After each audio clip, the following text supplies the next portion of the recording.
Halo teman-teman, namaku Malik. Di video kali ini aku mau bahas soal salah satu buku yang udah aku baca dan menurut aku ini bukunya bagus banget dan jarang orang bahas buku ini.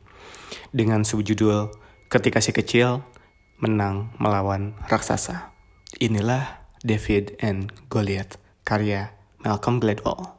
Premis buku ini sangat sederhana. Di buku ini, Malcolm Gladwell mengatakan bahwa selama ini kita keliru dalam memaknai kekurangan dan kelebihan, atau memaknai kelemahan dan kekuatan. Dan bukunya dimulai dengan cerita seorang David melawan Goliath, atau dikenal juga dengan cerita Nabi Daud dalam Islam ataupun dalam Kristen. Dari premis utama tadi, ada 3 poin yang ingin disampaikan oleh Malcolm Gladwell. Yang pertama itu adalah ada kekurangan di balik kelebihan. Begitu juga sebaliknya, ada kelebihan di balik kekurangan.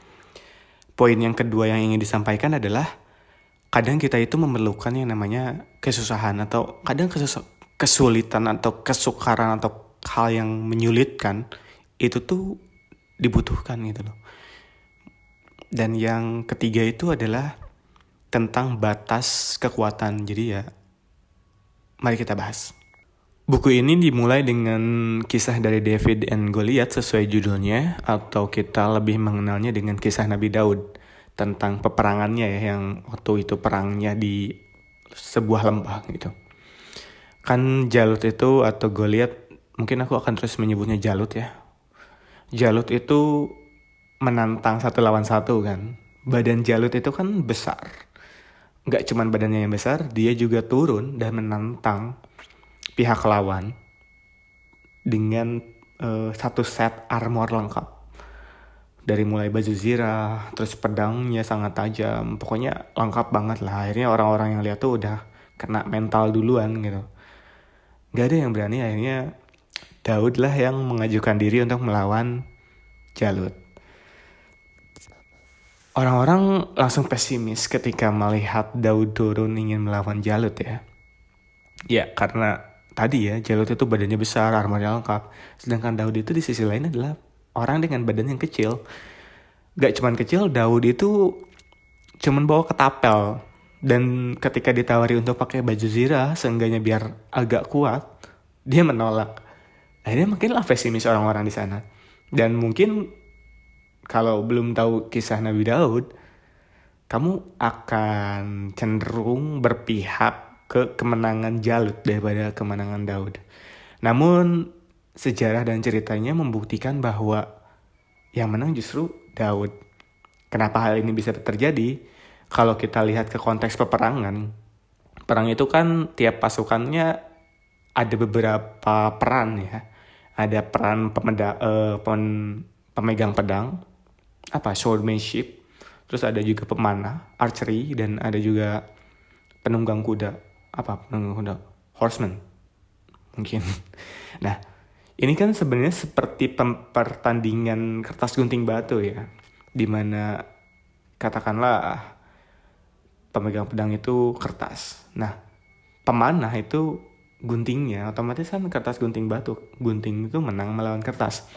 Nah, orang-orang mungkin ngelihat orang-orang yang waktu itu ada di kisahnya Nabi Daud ya, melihat dari kondisi fisiknya, memang betul ketika Daud menggunakan pedang melawan Jalut yang sama-sama menggunakan pedang, kemungkinan kalau Daudnya nggak jago-jago banget ya, itu tuh ya kalah karena memang diperlukan kekuatan fisik di dalam sebuah battle seperti itu. Namun kan ini ya, tadi disinggung kalau Jalut itu besar. Udah besar pakai armor yang berat. Sampai buat ngangkat perisai aja dia nggak mampu, saking nggak fleksibelnya gitu. Karena nggak mampu ngangkat perisai, dia kan minta 1 orang lagi buat khusus megangin perisai. Dari situ kita tahu bahwa pergerakan Jalut itu sangat lambat. Di sisi lain, Daud yang badannya kecil dan memiliki fleksibilitas karena nggak pakai armor, dia itu bawa ketapel. Ini kan Jalut nih, pemegang pedang nih. Nah, Daud ini archery. Ya, yang lambat. Sedangkan Daud ini ya cepat gitu. Dia yang dilakukan Daud kan tinggal lari menjauh, dan menyerangnya menggunakan ketapel. Dan berdasarkan riwayat itu kan memang jago ya, akurasi seorang Daud itu tinggi sekali. Nggak cuma tinggi juga, ketika dia melempar ketapel itu tuh ketapelnya diputar-putar tuh memang cepet banget gitu putarannya. Aku nggak tahu sampai berapa, tapi itu tuh meskipun cuman batu ya, ketika itu kena ke kepala seorang Jalut memang bisa menyebabkan lubang gitu, akhirnya ya mati gitu, kayak ditembak aja pakai pistol. Karena Daud itu memang cepat banget muterin ketapelnya.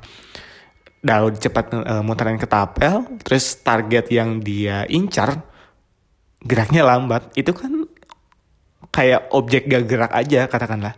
Kalau kamu belajar untuk memanah atau menembak sesuatu, objek tidak bergerak itu kan objek idaman ya dalam tanda kutip, karena objek yang lincah itu kan susah sekali untuk ditembak gitu. Akhirnya karena ya tadi Daud itu seorang pemanah dan Jalut itu badannya besar, nggak bisa gerak kemana-mana, Jalut itu menjadi target yang empuk buat Daud, dan akhirnya Daud memenangkan perang tersebut. Akhirnya ya menang sesuai cerita. Dari situ kita belajar bahwa justru badan besar seorang Jalut ditambah armor yang dikira sebagai kelebihan itu adalah kekurangan paling besar seorang Jalut. Sedangkan badan kecil Daud dengan modal ketapel dan tidak memakai armor, itu justru adalah kekuatan paling besar seorang Daud. Dari sini Malcolm Gladwell tuh langsung ingin mendobrak kita tuh keliru dalam memaknai kekuatan dan kelemahan. Kita suka melepas konteks lebih detailnya gitu. Dan buku ini berlanjut dengan cerita-cerita inspiratif atau cerita-cerita dari tokoh-tokoh lainnya untuk memperkuat 3 poin yang tadi di awal ingin disampaikan oleh Malcolm Gladwell. Kisah yang menunjukkan tentang ada kekuatan di balik kelemahan itu mungkin yang akan aku ambil di dalam buku tersebut tentang Caroline Sheck ya, kalau nggak salah. Singkat cerita, Caroline Sheck ini adalah seorang mahasiswi yang sangat cerdas, pintar, dan ya berprestasi tentunya. Dia ini suka bidang pengetahuan, sains. Lalu kemudian ketika dia lulus sekolah menengah atas, dia mendaftar ke 2 kampus. Yang pertama itu kampus yang masuk ke Ivy League, kampus idaman. So mungkin setiap orang yang kuliah tuh kalau jurusannya ada di kampus tersebut pasti mengidamkan masuk Ivy League. Dan pilihan keduanya adalah kampus lokal katakanlah. Kampus Ivy League yang dipilih oleh Carol ini adalah Brown University, dan pilihan keduanya adalah Maryland University. Dia keterima di Brown. Tentu masuk akal untuk kita, untuk semua orang yang mengidamkan masuk kampus pilihan pertama gitu kan. Ini Ivy League gitu loh. Namanya keren gitu. Udah kayak karirku di masa depan itu pasti terjamin gitu. Singkat cerita dia masuk dan memilih ke Brown University dan dia berkuliah di sana. Carol ini tuh seperti yang tadi dijelaskan di awal, dia tuh seorang perempuan pintar ya, bukan standar-standar biasa aja. Gimana enggak dia bisa masuk Brown University. Nah, tapi ketika dia masuk ke Brown University, justru pilihannya membuat dia meninggalkan sains yang sangat dia cintai. Kenapa hal ini bisa terjadi? Karena ketika dia berkuliah di Brown University, kultur, cara bersosialisasinya tuh jauh dari ekspektasi yang dibayangkan oleh Carol. Dia tuh senang berdiskusi, dia tuh senang bekerja sama dengan orang-orang. Tapi yang dialami dia di Brown University, ketika dia menanyakan sebuah permasalahan ke teman kelasnya, katakan, teman kelasnya tuh enggan memberi dengan alasan apa.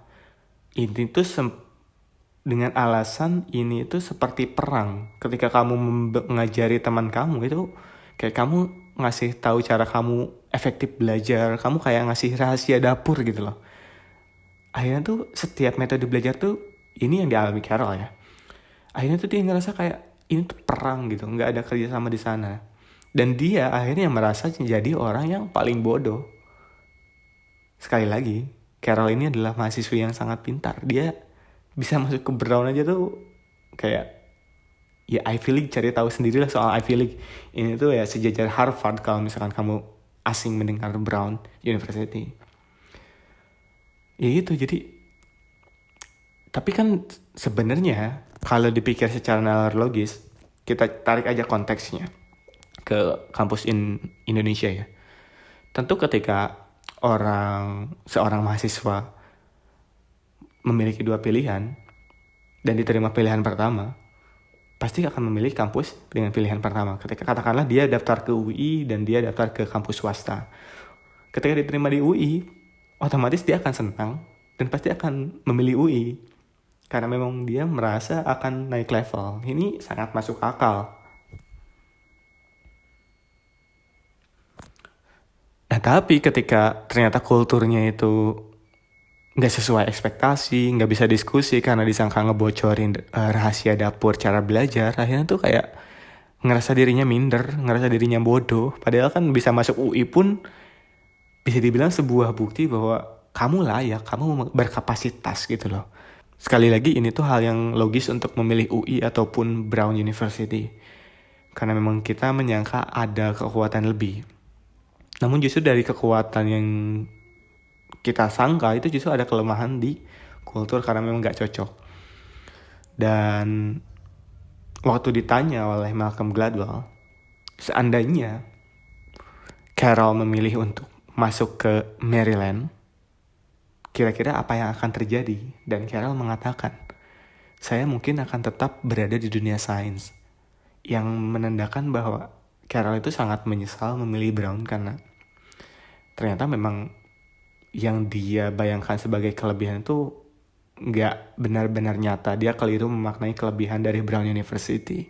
Oke, tadi poin pertama yang ingin disampaikan melalui cerita Carol dan David dan Goliath itu adalah, ya tadi ada kekurangan di dalam kelebihan dan ada kelebihan di dalam kekurangan. Poin yang kedua yang ingin disampaikan oleh Malcolm Gladwell dalam buku ini adalah tentang bahwa kesukaran itu memang diperlukan kadang-kadang. Dan ini mengangkat cerita dari David Bowie, seorang penyandang disleksia, seorang hakim penyandang disleksia. Disleksia itu sederhananya kita agak susah, kita kesusahan untuk mengenali sebuah kata. Ketika yang ditulis itu adalah cat, yang seorang disleksia baca itu mungkin adalah TAC, sedangkan sebenarnya itu adalah cat. Akhirnya kesukaran ini tuh berimbas ke susah kalau baca buku, susah juga buat menulis. Itu tentu nggak diinginkan lah ya, memiliki kondisi seperti ini. Tapi justru kondisi disleksia ini adalah yang membuat David Bowie menjadi seorang hakim yang sangat keren. Hakim apa pengacara? Pengacara. David Bowie ini seorang pengacara yang sangat keren. Kenapa? Dalam satu wawancaranya David Bowie mengatakan bahwa hakim-hakim lain yang tidak memiliki disleksia itu kan bisa membaca. Akhirnya karena dia bisa membaca, hakim lain bisa membaca, hakim-hakim tersebut tuh sering terjebak di dalam detail-detail kecil yang sebetulnya tidak diperlukan. Sedangkan David Bowie yang tidak bisa membaca, dia akhirnya melatih sebuah keahlian yang mungkin gak kepikiran oleh pengacara-pengacara lain untuk dipelajari. Kemampuan apa itu? Kemampuan untuk mendengar dan mengingat. Ya, David Bowie ini memiliki masalah akademis ya dari SD, SMP, SMA-nya ya karena disleksia itu. Namun dia itu memiliki metodenya sendiri. Dia tuh kayak melatih terus pendengaran dan metode dia mengingat. Dia mencari cara bagaimana bisa mengingat seefektif mungkin, dan mengingat dan mendengar adalah jurus atau rahasia yang dimiliki David Bowie dalam menjadi seorang pengacara yang luar biasa. Ya, tadi sempat aku singgung bahwa tentu nggak ada yang mau memiliki kondisi disleksia. Tapi kesukaran atau kondisi disleksia dalam konteks ini justru membuat David Bowie melatih hal-hal yang tidak kepikiran orang lain untuk dilatih, yaitu pendengaran dan memorinya. Jadi dia melatih hal tersebut dan itu menjadi kekuatan. Jadi seperti yang disampaikan Malcolm Gladwell, seperti yang ingin disampaikan Malcolm Gladwell dalam poin kedua, kadang kesukaran itu diperlukan.